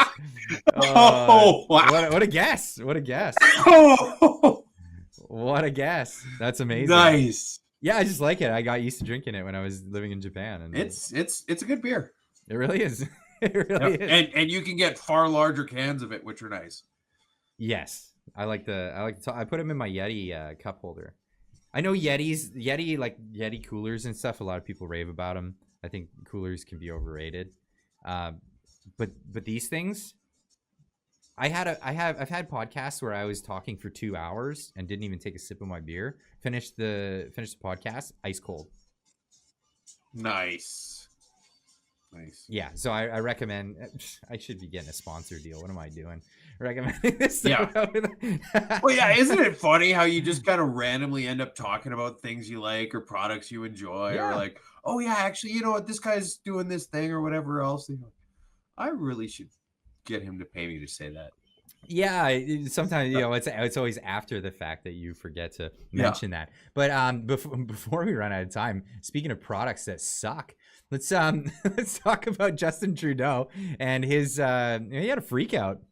He had a bit of a freak out about firing journalists because he put a lot of effort into building a propaganda outfit. Basically, all the media turning them into propagandists. And well, it turns out they suck at their jobs, and they all got fired. Really, I've got the clip here. This is just too good. This was a garbage decision. Could you just pause this for a sec? So this is Bell recently laid off. They shut down all the small town news, if I'm not mistaken. Laid off 4,800 or 8,400 people. It was big. Something I can't like remember that. the number. Yeah. Just huge hack and slash. Not very long after Bell got a $40 million media bailout, although I'm not sure if they shared that with anybody. Oh, it probably all went to just the corporate leaders' bonuses, because that's what it does. And it's funny because this is how they justify it. Well, on the books, it looks like we got a lot of money this year. we got more money than we So we normally need do. bonuses. So we all deserve our Yeah. bonuses. Yeah, and so this Fire is everybody. this is Trudeau's reaction to this problem that he created.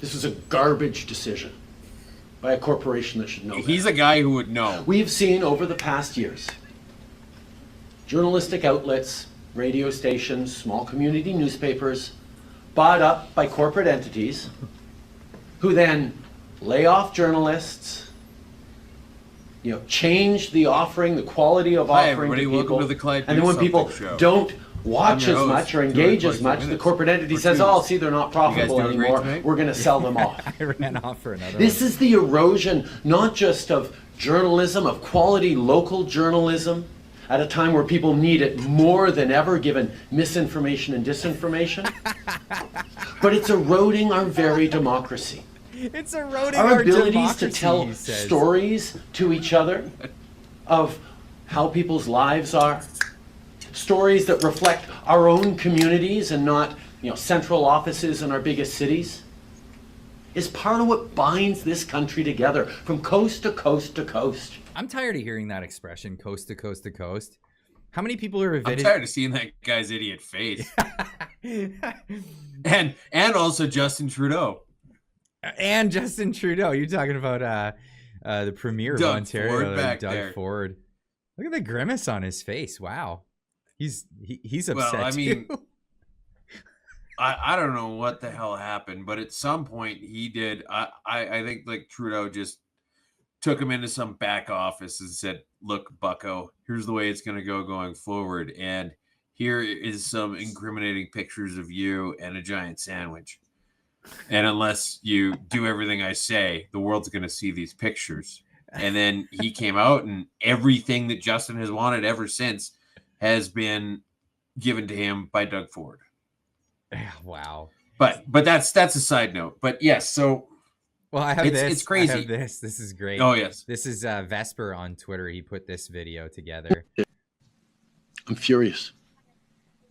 This is a garbage decision. Now, in the highlighted here thing, it's Mr. Sabia was CEO of Bell Canada Enterprise. It looks like prior to joining that, he began his career in the federal public service, serving principally in the Department of Finance and something council office, where he was deputy secretary to the cabinet plans. So he's an insider. Like Trudeau put him in. He is an insider. That's so crazy. So sorry, they said that's a CEO? This is the CEO, yeah. Okay, that's not the kind of person you would ever want as a CEO in a competitive market. Oh, it gets better. You would never. Michael Sabia was appointed chair of the board of Canada Infrastructure Bank in April 2020. That guy is not a CEO. He maybe a CFO, but that's not the guy who runs a company. He's not set up for it.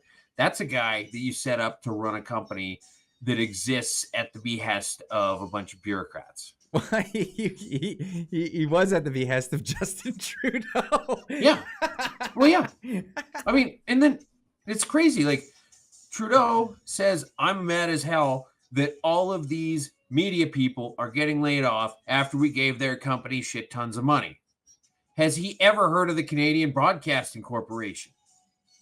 Yeah. Well, I mean, they're a racket. They're absolutely a racket. Yeah, but that's literally what just happened.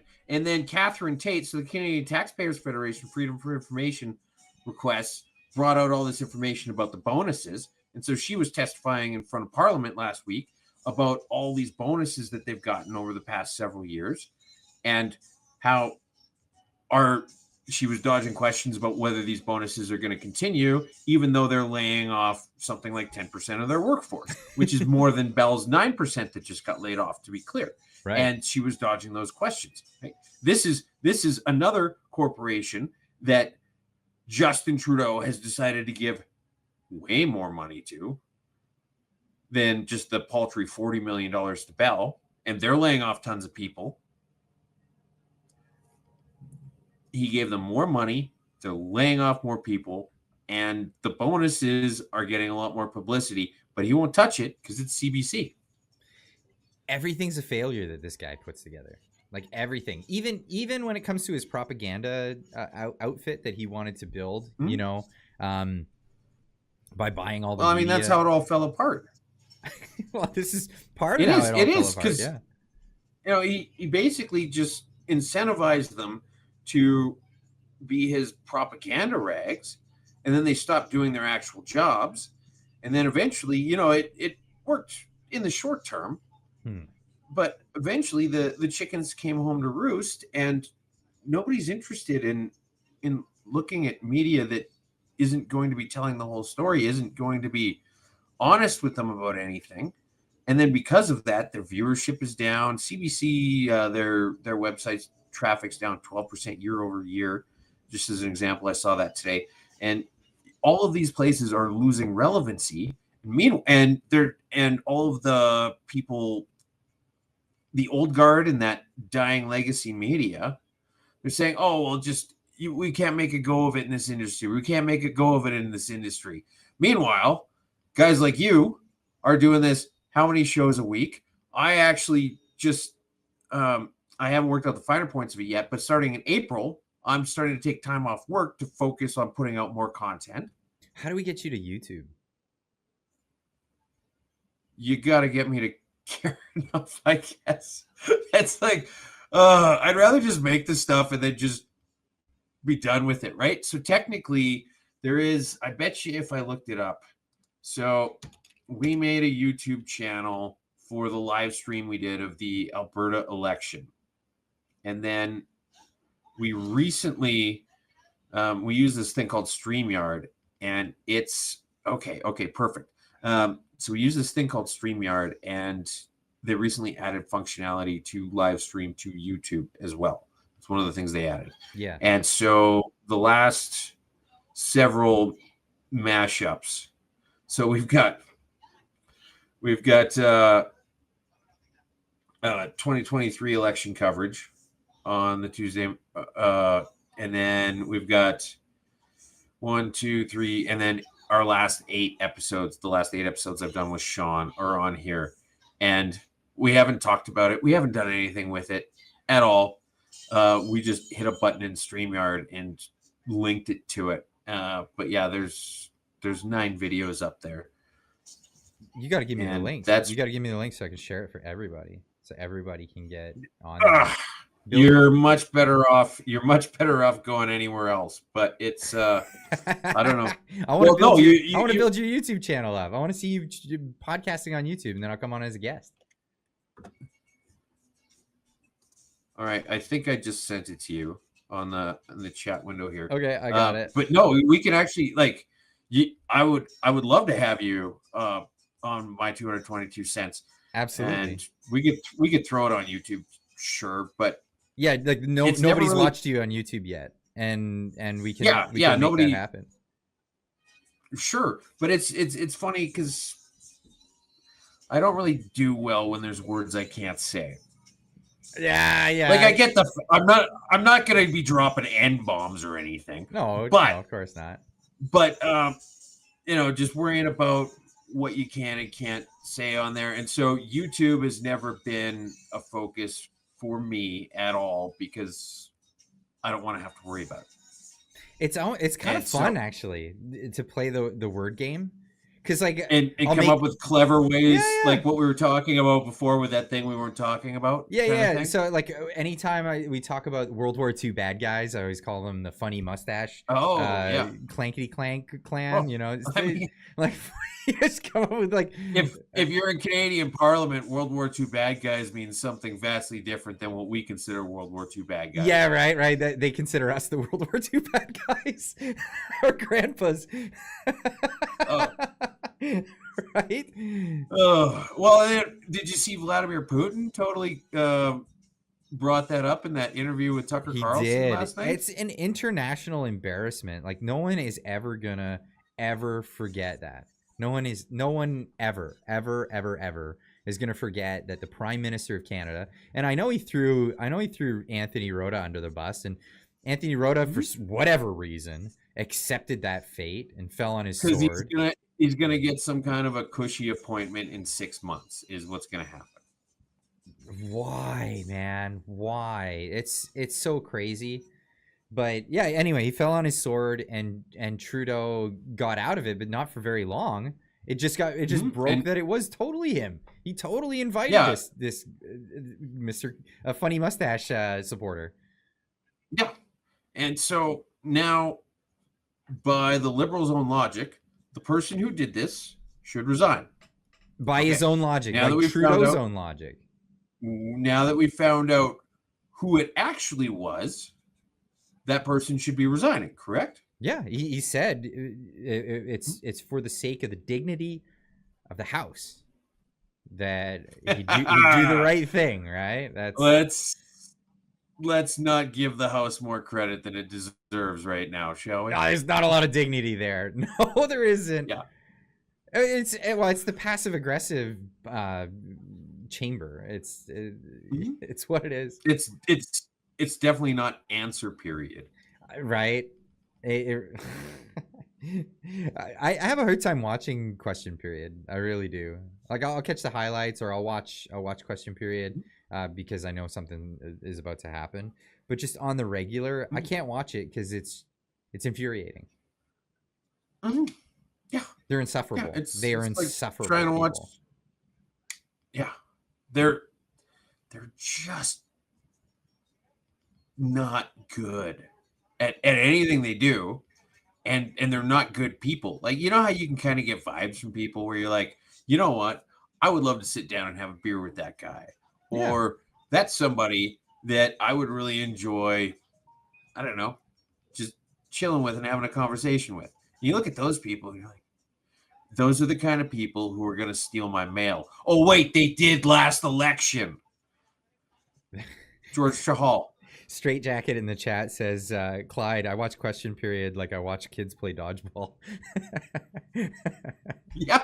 That's good. Yeah, like the same way you watch NASCAR, right? You just want to see something blow up and you see what it's disastrous. It's disastrous. We have moments like that lady that came out and said honk honk is an acronym for Hail the Funny Mustache Bad Guy. Yeah. Like, what are you thinking? What is crossing your mind when you come out and say this stuff?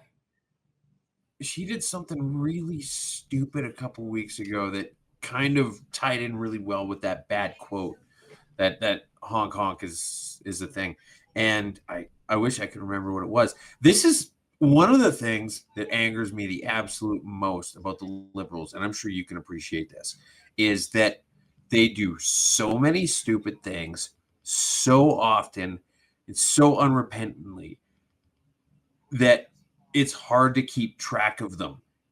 Because if they were any same party, you'd be like, oh, well, this is kind of like that thing they did a couple years ago, and then you could call back to it. And you could explain how they're similar or how maybe slightly different or something like that. But after 8 years, there's this absolute encyclopedia of screw-ups. Well, you forget half of them, and somebody will remind you of screw-ups from like 4 years ago. You're like, oh yeah, right? Like, how are they still in government? It's crazy. It's like Will Ferrell movies where somebody quotes one and you're like, oh yeah, I totally forgotten about that one. That was a really fun 2 hours. And then I watched like 4 consecutive movies that are all the same. And it's just the same thing all the time with just slightly crazier outfits. Yeah, essentially that's how Hollywood works. Take that winning formula and just shove it down your throat. Oh man, Hollywood's the worst. I don't really get it much into pop culture, but like on my show, but I'm done. I'm done with movies. There's no good ones.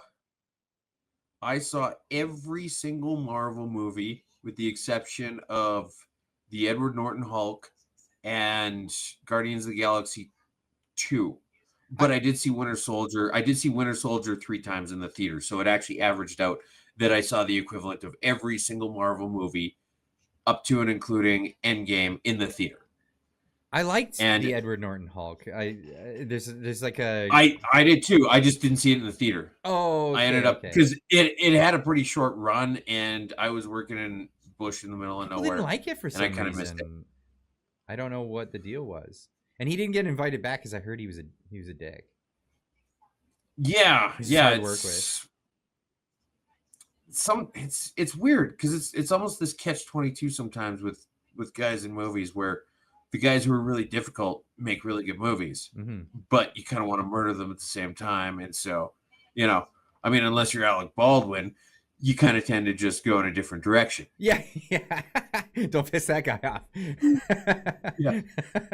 And so, anyway, but yeah, I thought he was, I quite enjoyed him. And then as I've gotten to know Mark Ruffalo better over the years, I like Edward Norton all that more. But oh, that's good. Okay, I didn't see that one coming. Yeah, Mark Ruffalo. But the thing about it is like the Marvel Cinematic Universe, the whole MCU thing. The last thing I watched in its entirety was Moon Knight, and that probably came out like 2 years ago. Maybe Hawkeye, one of them, whichever one came out last, was the last thing that I watched in its entirety. I got so lost. The next one was I got so lost. So many of these things came out, and like I was a comic book lover growing up as a kid, and I remember. What did you read? I liked the Amazing Spider-Man, and I liked Wolverine. I liked the X-Men. Later on, I got in a little bit, not a ton, but into Spawn. I thought that was a great comic series. Later in life, I ended up meeting some of the artists that were involved in some of this stuff, and not because I went to conventions, but just like incidentally through like life. Isn't that weird, right? That's cool. Yeah, and I always had a great appreciation for it. And I always dreamt of seeing movies that like brought these characters to light. And in the 80s and 90s, they did such a shit job of it. They tried though. They really did. Okay, Blade was a good movie. Blade was great. Okay, Blade was great. And I mean, Blade 3 was them ice skating uphill, but Blade was a great movie.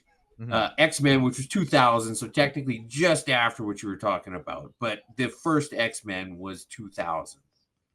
First X-Men was 2000. Right? And so you're talking about like the first X-Men with where Wolverine, Hugh Jackman, but he was like he wasn't all jacked, like he wasn't Hugh he was Jackman. man. Yeah, he was he looked like he just went to one of those day camps that the guy with the mustache had. Yeah, I remember that. I was excited about that movie when it came out. And I was like, oh, finally, we've got some better CGI and animation. We can make this stuff happen. And then they went, we found a winning formula. But at the same time, woke culture came into play. And it ruined a lot of things. Now, one thing that I blame... Put a chick in it and make her gay and make her land. Yeah. Was that Cartman? That said yeah. That? That's hilarious. Because that's how you sum it up. Now, I blame it on the marketing strategy for this. And you could say that, well, they hired all these, woke people or whatever. Like they definitely did with Disney and Star Wars and all that. Look what happened with The Witcher. So I didn't follow The Witcher. I never played the games and all that stuff. Okay, games based on books that were originally written in Polish, and I've never read them in their original form. But the books are phenomenal. You telling me you didn't learn Polish just amazing. To... I would honestly consider it just for these books. They're that. Oh, they're good. that good. They're that good. Okay. Yes. Well, see, they're just right because up there I didn't with... get into something, it doesn't mean that it's not. And I understand that like there's a huge following. For this you have time. You have time. Yeah, all the time in the world. So, especially games, man. Games are a time suck. Oh, dude. I've been playing Oxygen Not Included for like 4 years. Oh, really? I played a game called Nier Automata. I haven't heard of it. Loved it. Absolutely loved it. Fantastic game. It's one of those weird games. It's like a hack and slash beat 'em up or whatever. Okay. Cool game. Anyway, you got to play it 3 times to get the whole story, which is That's cool. it's a really cool game. There's a lot of different like anyway, such a time suck. That was a whole month of my life gone. I never get it back. How far into Baldur's Gate have you gotten yet? No, I haven't at all. Oh, okay. Okay, well that's awesome. So go out and get Baldur's Gate 1, 2, and then Throne of Baal. Okay, sorry you guys. can get, The like, YouTube channel's done. I'm gonna get into this video game. Yeah. See Okay, you seriously, in but 2025. start with the classics, and then Baldur's Gate 3. Yeah, basically, yeah, the YouTube channel will just, you'll be like, yeah, I'm clicking. Yeah. I don't know. Does the world still exist? I don't know. I still have power. So and that's all. I'll tell you a thing. Worried about. I love Street Fighter. Yeah. Street Fighter is like this game that I just absolutely love, and I have since I was a kid. The movie not so much. Oh, the movie sucked, but that's another like take my thing I love and ruin it. But I love the game. It's great, and Street Fighter 6 came out this year or last year, and it's still relatively new. They haven't even introduced all the characters, and if I play anyone, I suck at it because I never have any time to play it. But if you play the computer, you mop off the floor with them. No, I suck because it's a game you have to practice to be good at. It's a versus game. Oh. And I'm sad about it because I think I could get good, but I have no time. I have 0 time, and I've built like custom controllers where I bought components in Japan. I sourced out the shop to like buy the parts. Oh, okay. Yeah. I went all out, and then you smuggled them back in a giant anime pillow. Yeah, that's how I got them back. They would never suspect it if I put it in a Hatsune Miku like anime fake waifu. That's how you get your stuff back when you come back. So anyway, long story short, I like a lot of this pop culture stuff, but I have no time to get into it. And then when I see things like Star Wars and I see the Marvel movies and they take a different approach to it, I blame it on like the strategy. So marketing strategy works like this. Why would you give the thing that they want, the nostalgia crowd, when they're already going to buy the tickets to the thing? They're going to buy it. They're going to buy all the toys. They're going to buy all the things. Eventually they're not. Well, eventually they won't, but this quarter they will. Because when you only think about quarterly profits, that's all you care about. And look at DC this past year. Did you ever read the Flashpoint Paradox? No, I don't know what that is. It is one of the best series in comic books that you'll ever read. Jeff Johns, it's phenomenal. It is so good. Okay. It's kind of like roughly similar to I want to say the Age of Apocalypse series in Marvel. The one where Wolverine's in the future and he's got his hand chopped off. And all of the characters, basically the timeline gets altered slightly and everybody goes off in different directions. The Flashpoint Paradox is that.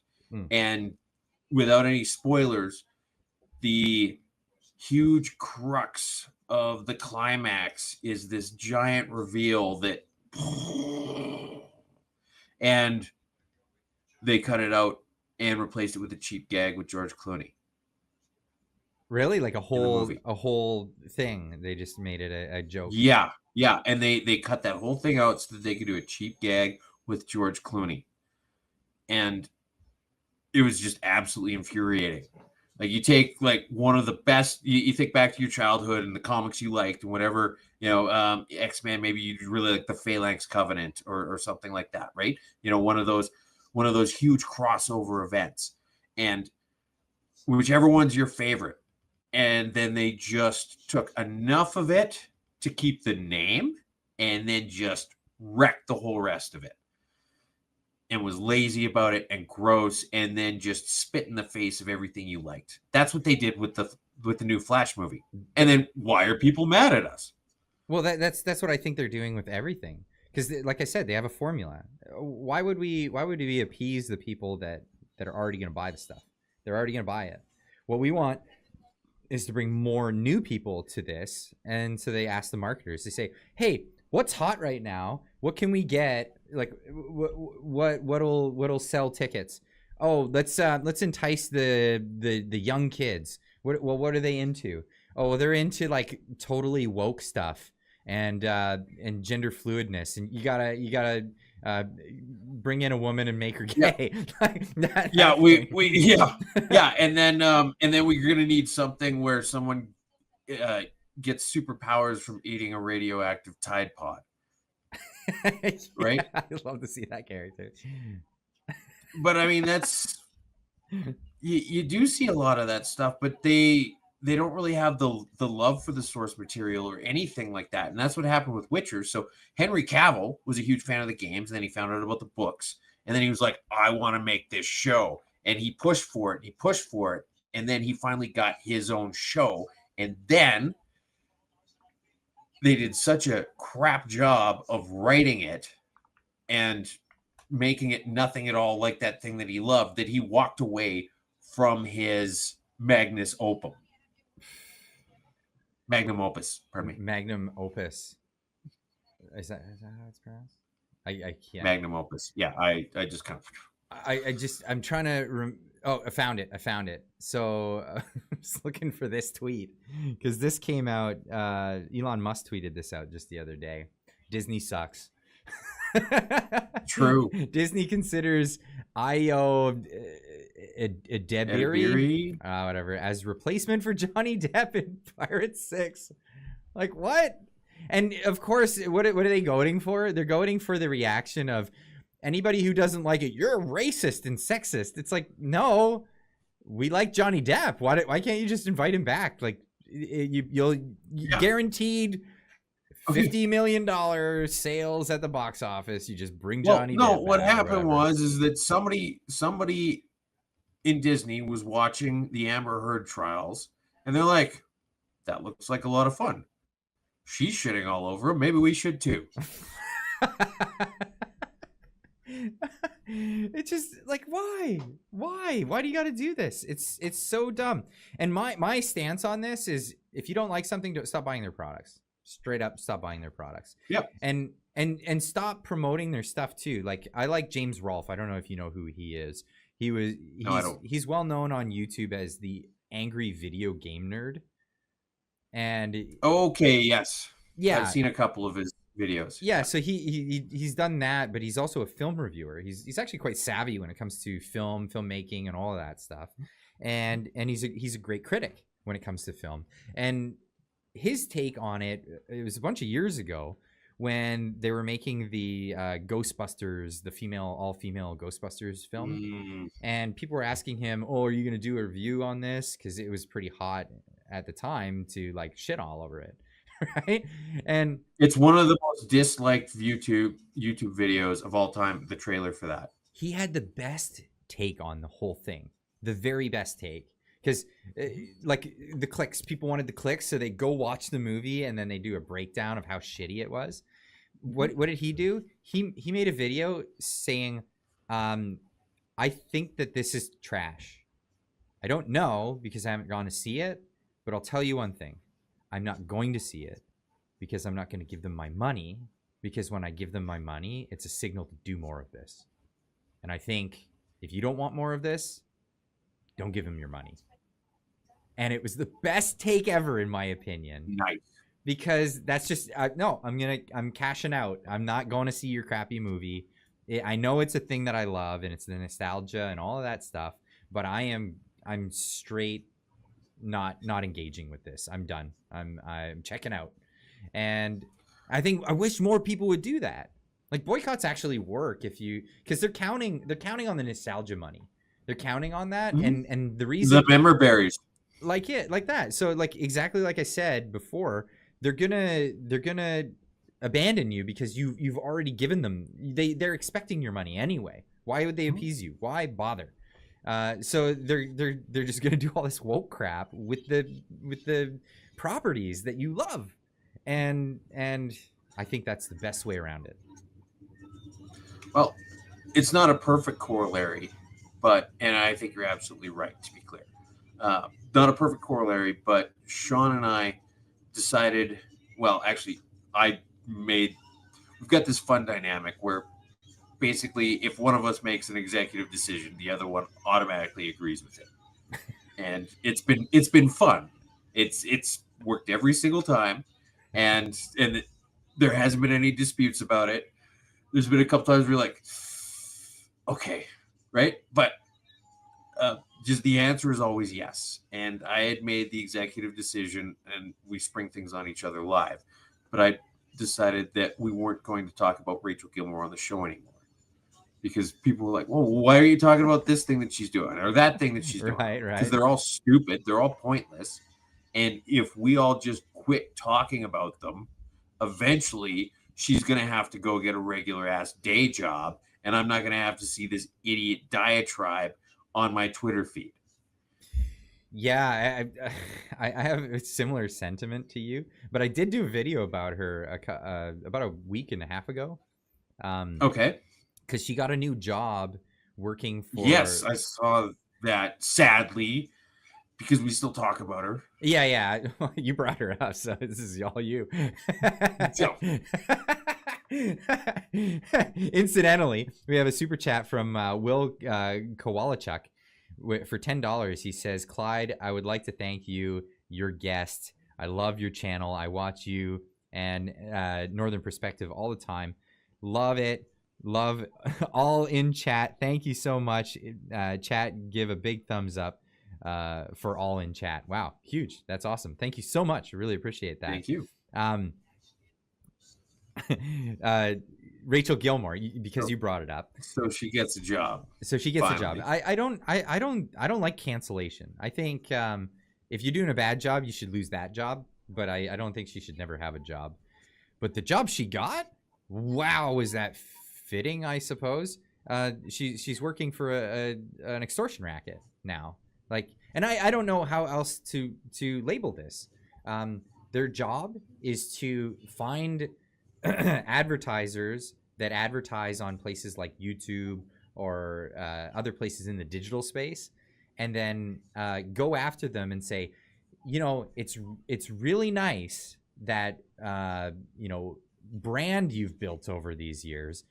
You know how bad it would be if we destroyed that brand? We have an organization that our job is to destroy brands, and we'll destroy yours if you continue to advertise with this person who you're not directly advertising with. You're just advertising on a platform. That whole thing's ridiculous. Like if I happen to be standing next to a billboard, does that billboard, oh, guess what? You guys were just advertising next to twos, and so you should be canceled. Right? It's ridiculous. It's just how is it legal though? This is my question: is how is this legal? Because how different is this than somebody coming to your door and saying, "Hey, that's a really nice business you have here. It would be a shame." Oh, it'd be a shame if something was to happen to the merchandise. Yeah, like how different is that? It's just a workaround for extortion, and for legal reasons, I have to say, like, it seems like extortion, in my opinion. I don't know if it is. I would like to get a legal opinion on whether or not this is extortion. But if lawyers believe this is extortion, I would like to see this be fought in the court of law, because I'd like to put an end to something that's an illegal practice, right? Mm-hmm. Also, just from a common sense perspective, this whole like having your advertisement show up on a digital ad space doesn't make a lick of sense at all, really, by any stretch, right? And so the problem is that corporations are made up of individuals. This is the same thing with, say, the Edmonton Eskimos name change. Right? It didn't make any sense. Eskimo is literally translated as lacer of snowshoes. You can Google this. There's this Alaskan society that talks about it. You can find it in a number of places. I think even Wikipedia says it. And I don't think anybody's ever been offended by the word Eskimo, other than people who are not Eskimos. And so the classic thing is, oh, it's eaters of raw fish. Now, as somebody who lived in Japan for a while, how offensive to you is the idea of eating raw fish? It's not offensive at all. I did Exactly. it. I did it today. I do it all the time. Yes.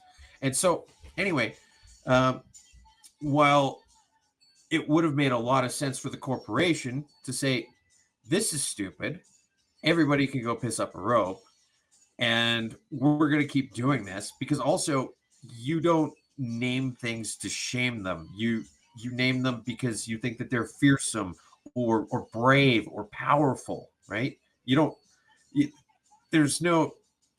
Toronto doesn't have a team called the Accountants. Right? That's so offensive to accountants. But accountants can be manly. What are you talking about? Accountants. But you know what I'm saying, though, right? They're not like, oh, let's just name it after something we think is silly. No, they're naming it after something that they think is remarkable. Yeah, absolutely. And so the corporation, the right response would have been all of these things that I just said, but instead you've got it made up of individuals who say, look, I get the fact that what these idiots are saying doesn't make a lick of sense, but I've got a car payment and I got a mortgage and I got a family to feed, and I don't want to be the guy who loses his job because he's the one in this company who tried to stand up to them and it backfired. So I'm just going to go along with it. And the next guy beside him says the same thing, and so on and down the line. And you're all the way around the boardroom, and it's a unanimous vote. That's the downfall of society right there. You just described it. It's everybody just, okay, I'll just do the appeasement thing. I got too much at stake here. This isn't my hill to die on. I'm just going to let it go. Yep. And eventually you get to the point where no one wants to die on any hills, and a bunch of crazy blue-haired, hairy armpit weirdos are calling all the shots. We need to end HR departments. We need to the war on HR. Just like get rid of HR departments. No organization should have them. It should be outlawed. The greasiest people I have ever seen in companies have all been in HR. They are greasy. I completely agree with you. The problem is that from a corporate perspective, A, it looks nice. B, they can be in charge of the hiring and stuff. C, they're training how to fire people when that becomes necessary. And also, grow some balls, fire people. Grow balls.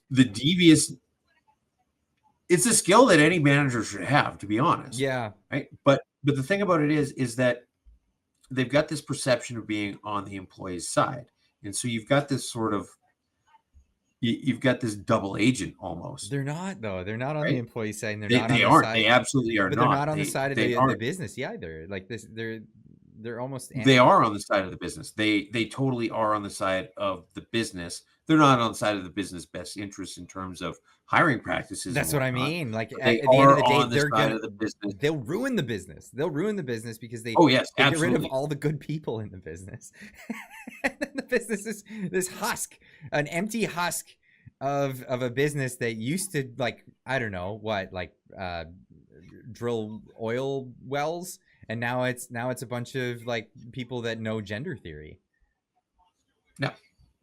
I completely agree. I one time I got a soft offer for a job at a company that a guy I used to work with had gone over to, and I was like, "Oh, wait, is that the same company that this guy who used to be the HR person at that same company went to?" He's like, "Yeah." I said, "Okay, is that guy still there?" "Yeah." "This company isn't going to be a fit for me." That's fair. Right? That's fair. Absolutely. I think So- I would pull this. I would pull that same plug. I would pull that same plug. There are people that I've worked with in the past that have been just so toxic in a work environment that if I saw that person, that individual was working at a firm, I just know that that person's just going to ruin everything. No. Well, there's that, and then also the implication of them continuing to have gainful employment at that organization. Because if that person can be successful or at least successful enough to keep their job in that organization, despite the fact that they were an absolute disaster at the previous one, then there's something wrong with that organization. Absolutely. My take. We've been going for 2 hours now. Holy cow! I normally have a guest for an hour, and this is amazing. You filled the space so well. Holy cow, twos! It's amazing having you. And before we go too long and everybody drops off because it's just too late at night, I want I want people to know where they can find you and tune into your podcast. I want to encourage you to come over to YouTube, do some of the video content with your podcast. I'll be trying to make that happen. But in the meantime, where can people find you? Mm-hmm. Thank you. So My 222 Cents is the podcast. You can find it anywhere you get podcasts except for YouTube. And then Sean Newman of the Sean Newman Podcast and we do this weekly crossover show called the Tuesday Mashup. You can find it on either one of our platforms. And the YouTube channel is Tuesday Mashup. But if you go, actually, you know what? It would be great if you went and checked it out because you'd be one of the first people. Absolutely, absolutely. I put the link in the chat earlier.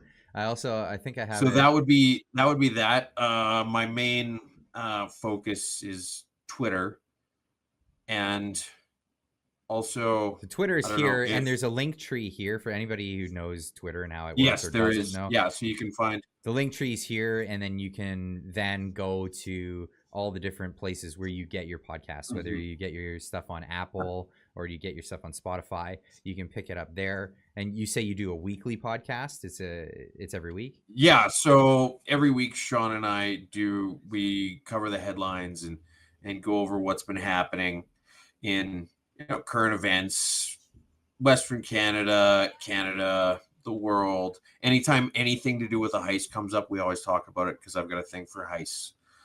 And we have a lot of fun with pointing out how silly this planet has become. And then starting in April, so I'm going to be doing more of the solo episodes on my podcast, and then doing more, I don't know, stuff roughly like this, I guess. So I'm trying to do. I'm trying to be doing. This kind of went all over the place.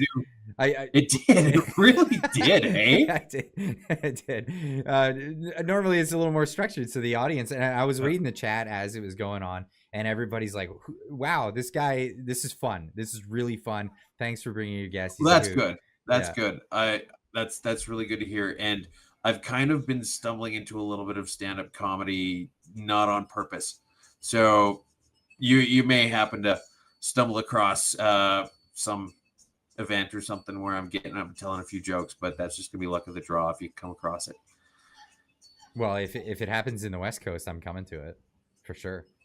All right, sounds good. Awesome. So everybody go check it out. It's again, so everybody knows, it's 222 minutes.